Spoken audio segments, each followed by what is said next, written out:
عثمان غنی کو آیا، حضور نے بندے بھیجے نا، ایک بندہ بھیجا، فرمایا انہیں کہا جی پیسے چاہیے، فرمایا عثمان غنی کو چلے جاؤ۔ عثمان غنی کو آئے، عثمان غنی اپنے غلام نال غصے ہو رہا ہے، فرمایا آٹے نمک زیادہ پایا۔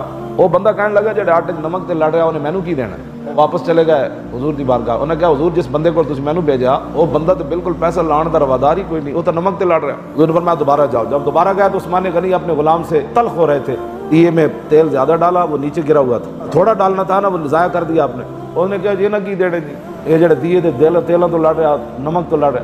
حضور نے فرمایا آپ نے میرا نام لیا؟ جی نہیں۔ فرمایا جاؤ۔ تیسری باری گیا تو عثمان غنی سمجھ گیا بھائی مڑ مڑ آ رہا ہے، انہیں کوئی ضرورت ہے۔ فرمایا کیوں آ رہا تو؟ میں کہا میں نے حضور نے بھیجا، میں ضرورت مند ہوں، پیسے چاہیے دیں۔ انہوں نے کہا پھر واپس کیوں گیا؟ حضور نے بھیجا تھا تو آپ نے مجھے بتایا نہیں۔ انہوں نے کہا جی آپ لڑ رہے تھے نمک تیل سے، تو میں اس لیے۔ پتہ ہے عثمان غنی کی فرمایا؟ آپ نے فرمایا چلے آئے تے ساڑی ذات دی گل ہے نا، باقی حضور نے تمہیں بھیجا، یہ دروازہ کھلا ہے، جو چاہتا ہے اندر سے اٹھا کر لے گا۔